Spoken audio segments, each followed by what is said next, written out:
Vulnerabilidade da agricultura brasileira.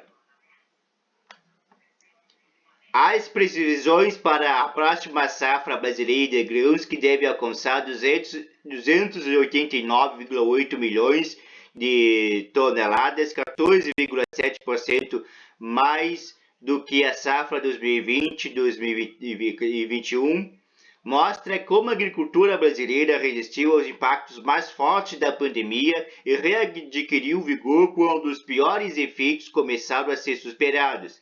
Ainda assim, o número de brasileiros que passam fome aumentou. Obviamente, isso não é consequência da falta de alimento, mas da falta de renda, entre outros muitos problemas que a Covid-19 acentuou ou gerou.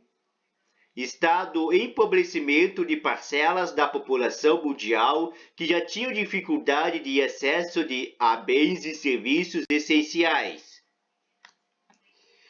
O efeito da pandemia sobre a produção, distribuição e consumo de alimentos tem levado autoridades nacionais e organismos internacionais a discutir meios que mitiguem as consequências de crise futura, em relatório no qual avalia a capacidade de resistência da agricultura mundial à pandemia. A Organização das Nações Unidas para a Alimentação e Agricultura, FAO, aponta ponto de sustentação de fragilidade dos diferentes países. Mostra também que, apesar de sua pujança, visível não apenas aos números expressivos da produção e da produtividade, mas no espaço que conquistou no mercado mundial, o agronegócio brasileiro não está livre de risco. O aumento da pobreza é uma das consequências sociais mais graves da pandemia, observado em boa parte dos países e não apenas dos mais pobres. No Brasil, segundo o FAO, das pessoas que perderam renda da pandemia, mais de 60% passaram a receber metade ou menos do que recebiam antes da crise sanitária. Praticamente um terço perdeu de 25% a 50%, e, em consequência, diminuíram os gastos com alimentação nos grupos mais afetados. Daí o aumento das pessoas que passam fome.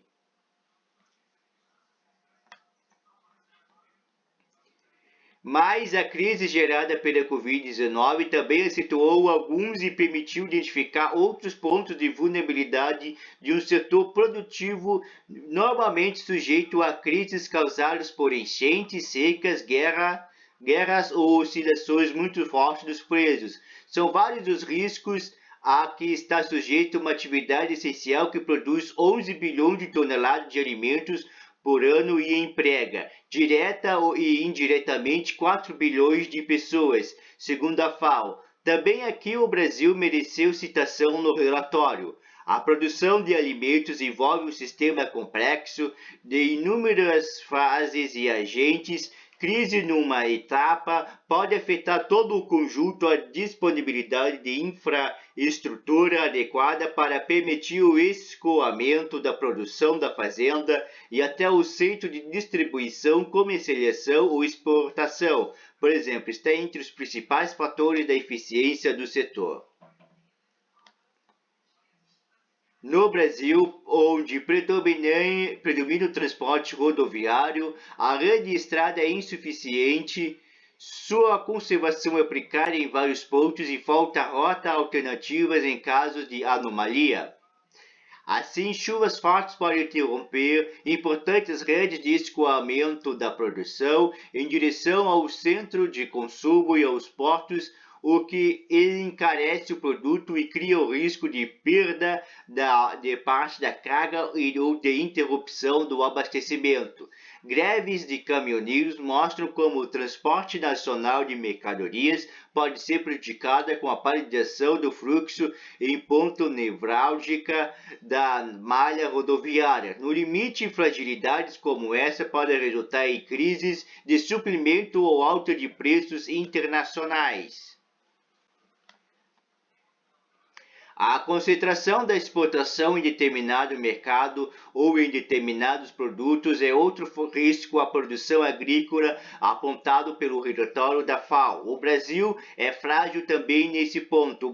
No Brasil e na Argentina, diz a FAO, mais de 70% das exportações de proteína vegetal estão concentradas em dois produtos, soja e milho. Essa concentração torna o país mais vulnerável a choques de preço dessa commodities. Também a concentração das exportações agrícolas de mercado, no caso da China, aumenta a vulnerabilidade da agricultura brasileira. A FAO adverte que, por ser o Brasil um grande exportador agrícola, que acontece aqui pode afetar no mercado mundial de alimentos, além, obviamente, no mercado doméstico.